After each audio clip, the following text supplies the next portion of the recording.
Welcome students. So today we are going to start with a new topic, scope of total income. Okay. Residential status last lecture में हमने किया था, that is complete. ठीक है, हमने सारे sums भी सॉल्व कर लिए. ठीक है, तो आज ये न्यू टॉपिक स्टार्ट करेंगे, स्कोप ऑफ टोटल इनकम. ठीक है. अच्छा, सबसे पहले बता दूं इसका कितने मार्क्स का ये क्वेश्चन आता है. एक 7 या 8 मार्क का क्वेश्चन आएगा इसके ऊपर. ठीक है, जो एग्जाम है उसमें scope of total income, residential status, ये दोनों में से किसी एक पे क्वेश्चन आता है, दोनों पे नहीं आता है.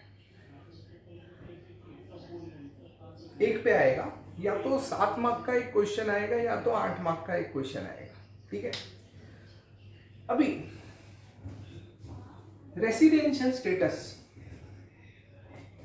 इंडिविजुअल पर्सन का क्यों फाइंड आउट करते, क्या पर्पस है उसका, इनकम टैक्स में क्या कारण है, उसका पर्पस क्या है, किस काम आता है, किस लिए फाइंड आउट करना है रेसिडेंशियल स्टेटस.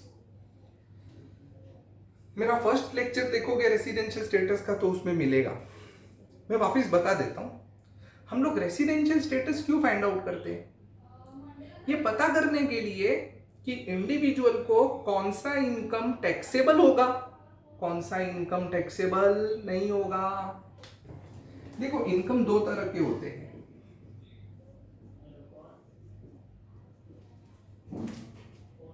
इनकम दो तरह के होते हैं. एक होता है टैक्सेबल इनकम और दूसरा होता है नॉट टैक्सेबल इनकम. ठीक है, हम दोनों तरह की इनकम कमाते हैं.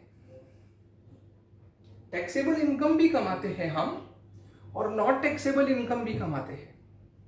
हम इनकम कमाते हैं.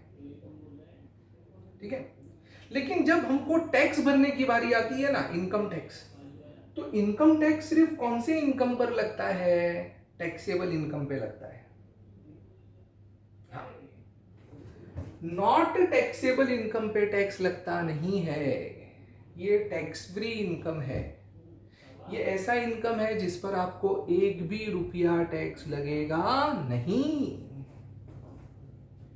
ठीक है, तो इसलिए आपका जो इनकम है तो उसमें पता करना बहुत जरूरी है कि आपके इनकम में से कौन सा टैक्सेबल इनकम है और कौन सा नॉट टैक्सेबल इनकम है. ठीक है, अब ये पता कैसे चलेगा, है ना,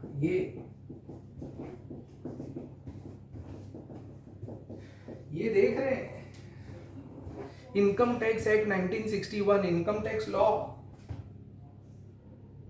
ये जो लॉ बना है, क्यों बना है, इसीलिए तो बना है ताकि पूरे देश में टैक्स कलेक्शन में एक यूनिफॉर्मिटी आ सके, उसका एक पर्टिकुलर प्रोसीजर हो. तो ये जो लॉ है इसमें स्पेसिफाई किया है, इसमें पूरे लॉ में यही बताया है. और मैं भी आपको जो अभी TY BCom में पढ़ाऊंगा, क्या पढ़ाऊंगा पूरे साल में, बच्चे लोग, ये 2 चीज ही सिखाने वाला हूं. और आपको भी ये 2 चीज पढ़ना है पूरे इनकम टैक्स लॉ में. यही तो दिया है, हमारी गवर्नमेंट को भी इसी से मतलब है. हाँ, मैंने बताया था आपको, इनकम टैक्स है ना जो है, उसको मॉरल, इमोरल, क्या अच्छा है, कौन सा काम बुरा है, ये सबसे लेना देना है ही नहीं. इनकम टैक्स लॉ को सिर्फ किससे मतलब है, टैक्स. आप दारू बेच के पैसा कमाओ या दवाई बेच के पैसा कमाओ, उनको मतलब नहीं है. तुमने पैसा कमाया, तुमने इनकम अर्न किया, तुमको उस पर टैक्स देना पड़ेगा. तुम कोई भी बिजनेस करते हो, चाहे लीगल बिजनेस कर रहे हो या इलीगल, समझे कि नहीं. तो पूरे इनकम टैक्स में क्या है, कुछ नहीं, ये 2 बातें हैं. आपको पूरे इनकम टैक्स में बताया कौन सा इनकम आपका टैक्सेबल होगा, कौन सा इनकम आपका टैक्सेबल नहीं होगा। ये दो बातें बताई है पूरे लॉ में, ठीक है। एकदम स्पेसिफिकली लिखा है लॉ के अंदर, पूरा लिस्ट दिया है कौन कौन सा इनकम टैक्सेबल है, कौन कौन सा इनकम टैक्सेबल नहीं है, ठीक है। आप सेक्शन 10 पढ़ोगे ना, ये सेक्शन 10 में पूरा लिस्ट दिया है कौन कौन सा इनकम टैक्सेबल नहीं है, नाम दिया है, कितना अमाउंट टैक्सेबल नहीं है, फुल अमाउंट टैक्सेबल नहीं है, 50% टैक्सेबल नहीं है, कितना एग्जेम्प्ट है, वो सब बताया है सेक्शन 10 में डिटेल में नॉट टैक्सेबल इनकम के बारे में। इसके अलावा, ये तो लॉ में है, इसके अलावा जो रेसिडेंशियल स्टेटस है ना, उससे भी पता चलता है कि एक इंडिविजुअल का कौन सा इनकम टैक्सेबल होगा, रेसिडेंशियल स्टेटस के बेसिस पर कौन सा इनकम टैक्सेबल होगा और कौन सा इनकम उसको टैक्सेबल नहीं होगा, पता चलता है इसका भी। रेसिडेंशियल स्टेटस फाइंड आउट करने के पीछे यही तो मोटिव है, यही ऑब्जेक्टिव है। हम किसी भी पर्सन का रेसिडेंशियल स्टेटस इसीलिए तो निकालते हैं, पता करने के लिए कि उसका कौन सा इनकम हमको टैक्स करना है, कौन सा इनकम उसको टैक्स नहीं करना है, ठीक है। कैसे कैसे पता करेंगे, कैसे पता चलता है रेसिडेंशियल स्टेटस के बेसिस पर कौन सा इनकम उसका टैक्स करना है या कौन सा इनकम उसका टैक्स नहीं करना है, रेसिडेंशियल स्टेटस के बेसिस पे ये कैसे पता चलता है, यही बात हमको ये टॉपिक में सीखनी है स्कोप ऑफ टोटल इनकम में। स्कोप ऑफ टोटल इनकम में मैं आपको यही बात सिखाऊंगा कि रेसिडेंशियल स्टेटस के बेसिस पे एक इंडिविजुअल पर्सन का इनकम कैसे फाइंड आउट किया जाता है कि कौन सा टैक्सेबल होगा, कौन सा टैक्सेबल नहीं होगा। अंडरस्टूड? तो ये जो टॉपिक है ये कोई अलग टॉपिक नहीं है, रेसिडेंशियल स्टेटस से कनेक्टेड टॉपिक है, रिलेटेड टॉपिक है, ठीक है। Just 1 minute.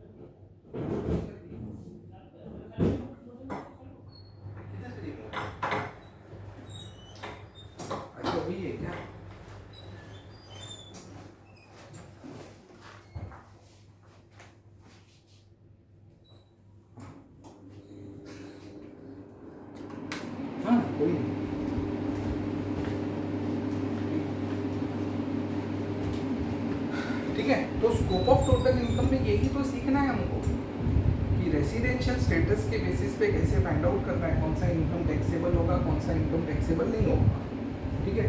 अच्छा, मुझे एक बात का जवाब दो, ठीक है। रेसिडेंशियल स्टेटस कितने टाइप का होता है इंडिविजुअल पर्सन का? हमने तो अभी पढ़ा है ना, अभी हमने खत्म ही किया है लास्ट लेक्चर में। एक इंडिविजुअल पर्सन का रेसिडेंशियल स्टेटस कितने टाइप का होता है? दो ना? गलत जवाब। मैं जानता हूं आप यही सोच रहे हैं कि 2 टाइप का होता है, नहीं, 2 नहीं, 3 टाइप का होता है।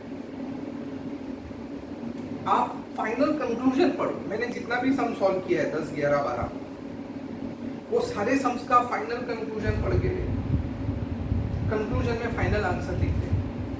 एक इंडिविजुअल पर्सन का रेसिडेंशियल स्टेटस कितने टाइप का है? 3। कौन से? सबसे पहले रेसिडेंट एंड ऑर्डिनरी रेसिडेंट, इसको हम शॉर्ट फॉर्म में क्या लिखेंगे? R&OR। Number 2, resident but not ordinary resident R but NOR. Number 3,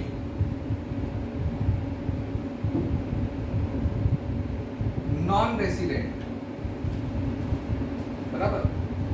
तो एक इंडिविजुअल पर्सन का रेसिडेंशियल स्टेटस ये 3 टाइप का होता है. Resident and ordinary resident, short form में R एंड OR बोलेंगे.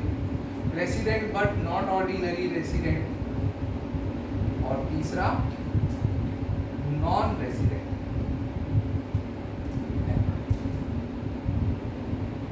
तीन टाइप का होता है रेसिडेंशियल स्टेटस एक इंडिविजुअल पर्सन. ठीक है. अब जो पर्सन का इनकम है वो ये रेसिडेंशियल स्टेटस के बेसिस पे टैक्स किया जाता है. अभी एक पर्टिकुलर इनकम है, हो सकता है कि वो income resident and ordinary resident को टैक्सेबल हो, resident but not ordinary resident को भी टैक्सेबल हो, लेकिन नॉन रेसिडेंट को टैक्सेबल नहीं हो. ऐसा होता है. कुछ इनकम ऑर्डिनरी को टैक्सेबल हो, ये दोनों को टैक्सेबल ना हो. गवर्नमेंट ने रूल्स बनाए. ये मैंने कुछ नहीं बनाए, ये गवर्नमेंट ने रूल्स बनाए इनकम टैक्स लॉ में. मैं आपको वो रूल्स बता रहा हूं कि गवर्नमेंट ने ऐसे कानून बनाए, ऐसे रूल्स एंड रेगुलेशन बनाए. मतलब गवर्नमेंट ने ऐसा बोला है कि ये पर्टिकुलर इनकम इसको टैक्स करेंगे, ये दोनों को टैक्स नहीं करेंगे. मैं आपको बाद में एग्जांपल भी दूंगा, आगे पढ़ाऊंगा ना तो मैं आपको बताऊंगा वो कौन सी इनकम है. ठीक है, मैं आपको बताऊंगा और ये भी बताऊंगा, उसका रीजन देने की कोशिश करूंगा. लॉ में रीजन नहीं दिया है, बट आई विल ट्राई कि क्यों ऐसा है. ठीक है, वो भी देखेंगे.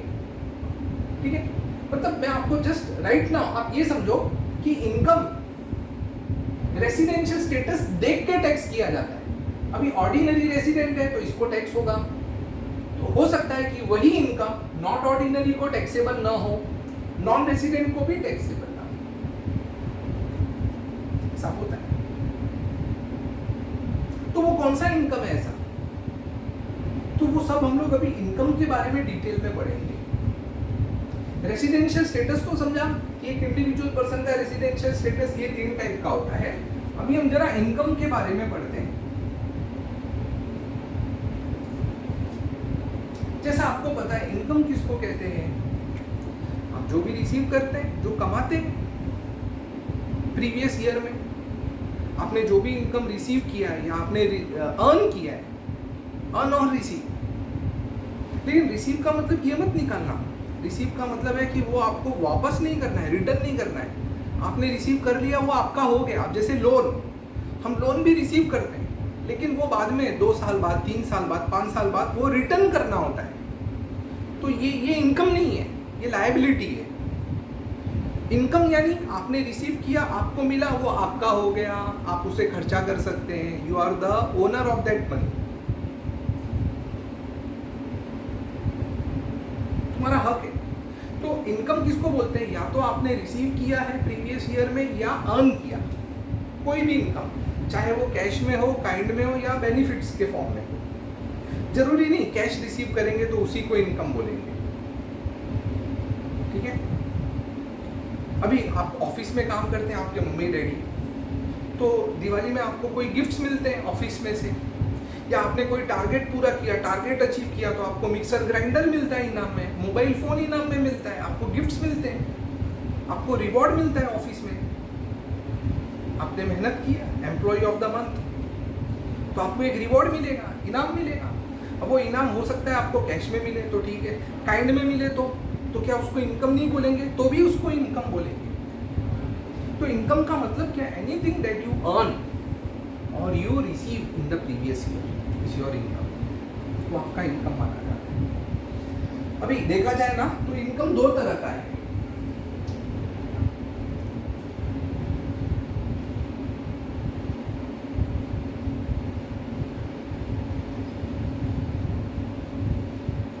इंडियन इनकम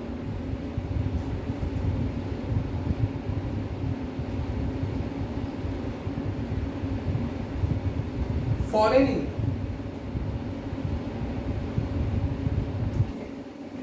तो यहां पर स्कोप ऑफ टोटल इनकम के अंदर मैं स्कोप ऑफ टोटल इनकम में बात कर रहा हूं। ये टॉपिक में जो इनकम है, ठीक है, या तो इनकम जो आप कमा रहे हो, जो आप अर्न कर रहे हो या रिसीव कर रहे हो, वो इनकम या तो वो इंडियन इनकम होती है या तो फॉरेन इनकम होती है। ये दो में से एक होती है। ओके, कैसे पता चलेगा कि आपने जो इनकम अर्न किया है या आपने जो इनकम रिसीव किया है, मतलब आपका जो इनकम है वो इंडियन इनकम है या फॉरेन इनकम है, वो पता कैसे चलेगा?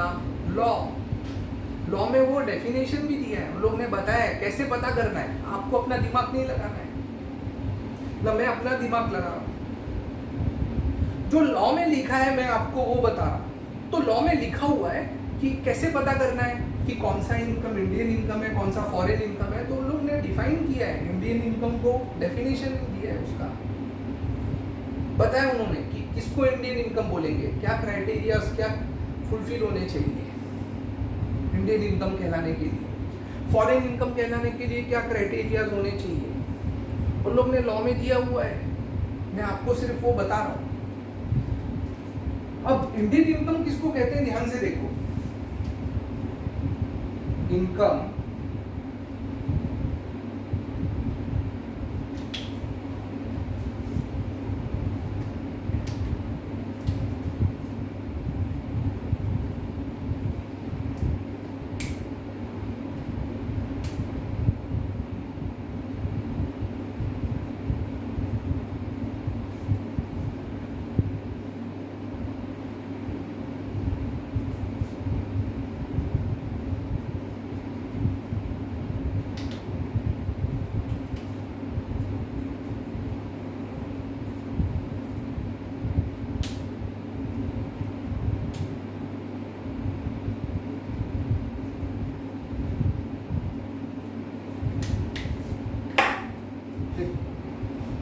ये क्राइटेरिया क्या है? इनकम अर्न्ड इन इंडिया और इनकम रिसीव्ड इन इंडिया। मतलब वो इनकम या तो इंडिया में अर्न होना चाहिए या तो इंडिया में रिसीव होना चाहिए। अच्छा बच्चे लोग एक बात बताओ, आप ये अर्न का मतलब जानते हो क्या? अर्न किसको कहते हैं? आप जानते हो क्या ये बात? देखो, अर्न का मतलब वो होता है जिस पर आपका अधिकार हो गया, राइट टू रिसीव। तुम्हारा अधिकार है उस इनकम पे, तुमको वो इनकम मिलना चाहिए। तुमने उसके लिए काम किया है, वर्क किया है, समझे? या तो तुमने उसके लिए कुछ वर्क किया है, सर्विस दिया है आपने, तो आपका हक है उस पे, आपका अधिकार है, उसको अर्न कहते हैं। अब मेरा एग्जांपल ले लो, मैं यहाँ पे लेक्चर दे रहा हूँ, क्या कर रहा हूँ? काम कर रहा हूँ। और जैसे जैसे मैं ये काम कर रहा हूँ, आज का जैसे ये लेक्चर रिकॉर्ड हो जाएगा तो मेरा आज का इनकम जो है अर्न हो जाएगा। मतलब मैंने कमा लिया, आज के इनकम पर मेरा हक हो गया, मेरा अधिकार हो गया। ये आज का जो इनकम है मुझे पंकज क्लासेस से मिलना ही चाहिए। अगर नहीं मिला तो मैं लीगल ऑप्शंस ले सकता हूँ। मैं लेबर कोर्ट में या सिविल कोर्ट में केस कर सकता हूँ कि भाई मैंने ये काम किया लेकिन मेरे एम्प्लॉयर ने मुझको पैसा नहीं दिया, इसके लिए मैंने काम किया है, वर्क किया है, मेरा अधिकार है, मैं इसके लिए फाइट कर सकता हूँ। ठीक है। अच्छा, अगर मैं आज नहीं आता, एब्सेंट रह जाता तो मेरा कोई हक नहीं था आज के इनकम पे। अंडरस्टूड? तो अर्न मतलब जो आपने कमाया, जो आपने अर्न किया है, आपने जिसके लिए काम किया है, ठीक है। अब जब आप 1 महीना पूरा काम करते हैं, पहली तारीख को काम करते हैं तो उस दिन का इनकम अर्न हो गया, 2 तारीख को काम करते हैं तो उस दिन का इनकम भी अर्न हो गया। ऐसे जब आप पूरा 30 दिन काम करते हैं, 30 डेज, तो 30 डेज का सैलरी अर्न हो जाता है। मतलब आपने 30 दिन काम करके आपने वो चीज कमा लिया, अर्न कर लिया, आपका वो 30 दिन के इनकम पे आपका अधिकार है, अब आपको वो मिलना चाहिए। तो वो नेक्स्ट मंथ की पहली तारीख को आपको मिल जाता है, आप रिसीव कर लेते हैं, है कि नहीं? अंडरस्टूड? जनरली क्या होता है, पहले हम इनकम अर्न करते हैं। मैं जनरली बात कर रहा हूँ, मैं ये नहीं बोल रहा हूँ कि हमेशा ऐसा होता है, जनरली ऐसा होता है। हम पहले इनकम अर्न करते हैं, हम पहले काम करते हैं, सर्विस देते हैं, पहले अर्न करते हैं और बाद में इनकम हम रिसीव करते हैं। प्लीज ये बात याद रखो, हमको पहले कमाना होता है, फिर हम रिसीव करते हैं, उसको इनकम कहते हैं। क्या कहते हैं? इनकम। ठीक है, आपने रिसीव कर लिया, ध्यान से सुनना, आपने रिसीव कर लिया, लेकिन अभी तक आपने सर्विस नहीं दिया है, आपको सर्विस देना बाकी है, आपको उसके लिए काम करना बाकी है, ये इनकम नहीं हुआ, इसको एडवांस कहते हैं और आपके अकाउंटिंग लैंग्वेज में प्री रिसीव्ड कहते हैं। प्री रिसीव्ड, एडवांस, ये इनकम नहीं है, इसको एडवांस कहा जाता है। इसलिए तो बैलेंस शीट में दिखाते हैं, प्रॉफिट लॉस में क्या दिखाते हैं? इनकम और एक्सपेंडिचर।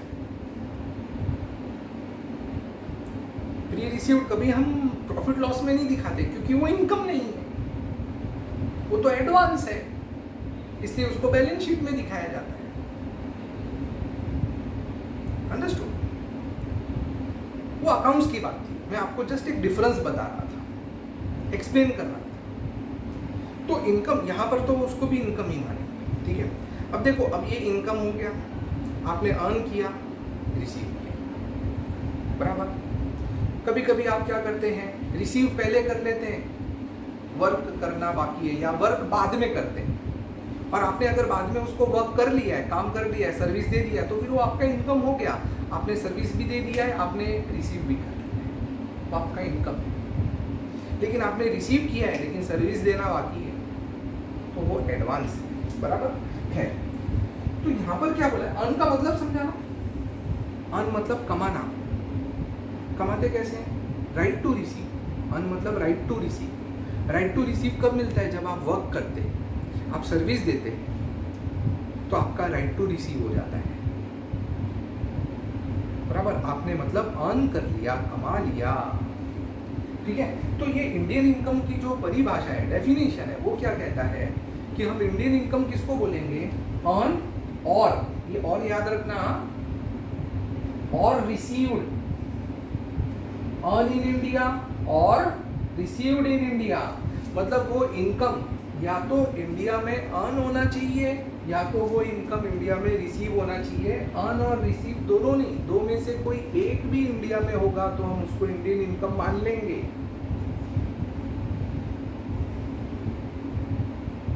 दो में से एक होगा तो भी इंडियन इनकम मान लेंगे। मेरी बात ध्यान से सुनो सर, अगर दोनों होगा तो अर्न इंडिया में और रिसीव भी इंडिया में होगा, दोनों इंडिया में होगा तो इंडियन इनकम, वो भी इंडियन इनकम है। लेकिन ये दो में से एक इंडिया में है और एक आउट ऑफ इंडिया में है। ये दो में से अर्न, रिसीव, ये दो में से एक इंडिया में है, एक आउट ऑफ इंडिया में है, तो उसको कौन सा इनकम मानेंगे? इंडियन इनकम मानेंगे, उसको भी इंडियन इनकम बोलेंगे। एक इंडिया में है ना, अर्न रिसीव में से अगर कोई एक इंडिया में है वो इंडियन इनकम है। दोनोme इंडिया में है वो इंडियन इनकम है ही है, उसमें तो कोई शक ही नहीं। लेकिन कोई एक भी अगर इंडिया में है तो वो इंडियन इनकम है। अंडरस्टूड? इसलिए इधर और लिखा है। ठीक है, मैं एग्जांपल दे सकता हूं इसके ऊपर। ठीक है, चलो मेरा ही एग्जांपल ले लो। अभी मैं यहाँ पंकज क्लासेस में काम करता हूँ, ठीक है। अभी मुझे एक जॉब मिल गया अमेरिका में, बराबर। 1 नवंबर को मैंने अमेरिका में वो जॉब ज्वाइन कर लिया, मैंने अपना देश छोड़ दिया। मैं 31 अक्टूबर को यहाँ से चला गया, यहाँ पे रिजाइन कर दिया मैंने, और मैं चला गया किधर, अमेरिका, ठीक है। अब मैं जल्दी जल्दी में गया। अब जब मैं उधर पहुंचा नवंबर मंथ में, तो मुझे याद आया, अरे मैंने शेट्टी सर से अक्टूबर मंथ का सैलरी नहीं लिया। तो मैंने सर को वहाँ से फ़ोन किया और बोला, सर मेरे ये अकाउंट में, या मुझे यहाँ पर पैसा ट्रांसफ़र करवा दो ना, मेरा अक्टूबर मंथ का सैलरी। सर ने बोला ओके, मैं ट्रांसफ़र कर दूंगा, मुझे क्या है, आपका पैसा है। बोला ठीक है, थैंक यू सर। तो सर ने मुझे उधर ट्रांसफ़र किया मेरा सैलरी अक्टूबर मंथ का। किधर ट्रांसफ़र किया, अमेरिका में। तो मैंने अपना जो सैलरी है वो रिसीव कहाँ किया, अमेरिका में। लेकिन मुझे बच्चे लोग बताओ, मैंने अर्न कहाँ किया, इंडिया में। देखो, कोई भी इनकम, इंडियन है या फॉरेन है, उसको पता करने के लिए आपको क्या देखना होगा कि वो जो इनकम है वो अर्न कहाँ किया है और रिसीव कहाँ किया है। अर्न मतलब क्या देखोगे, वर्क कहाँ किया, काम कहाँ किया है, सर्विस कहाँ दिया है। आपको 2 चीज़ देखना है किसी भी इनकम को पता करने के लिए, इंडियन है फॉरेन है। आपको 2 चीज़ देखना है, कहाँ काम किया है और कहाँ रिसीव किया है। जैसे मैंने अभी आपको जो एग्जांपल दिया था, मेरे केस में मैंने काम कहाँ किया था, इंडिया में। मैंने वर्क कहाँ किया, इंडिया में। तो मेरा जो अक्टूबर मंथ का सैलरी है वो अर्न कहाँ है, इंडिया में। अच्छा, लेकिन मैंने वो रिसीव कहाँ किया, क्या इंडिया में रिसीव किया? नहीं, मैंने रिसीव किया कहाँ पर, अमेरिका में। तो मेरा अर्न इंडिया में है, रिसीव अमेरिका में। अब आप देखो, अर्न और रिसीव में से क्या एक इंडिया है? हाँ, ये 2 में से एक इंडिया होना चाहिए। अगर एक है इंडिया ये 2 में से, तो उसको हम क्या नाम से बुलाएंगे, इंडियन कप।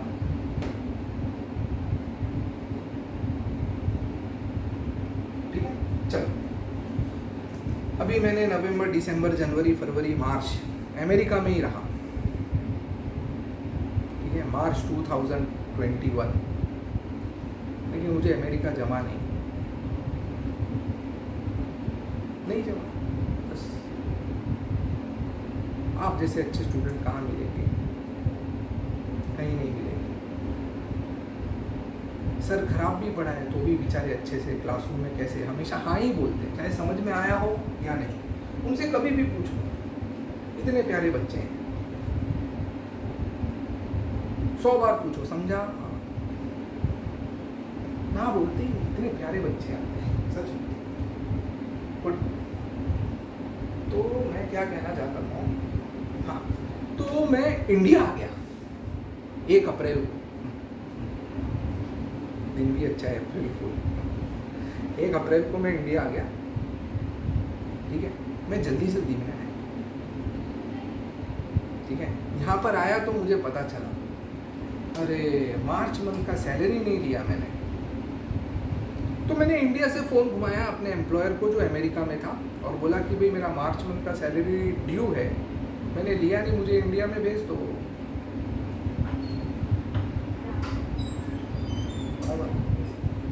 तो उसने बोला ठीक है सर, आपके मार्च मंथ का सैलरी मैं इंडिया में भेज देता हूँ। उसने ट्रांसफ़र कर दिया। अब आप मुझे बताओ, ये मार्च मंथ का जो सैलरी है मैंने अर्न कहाँ किया?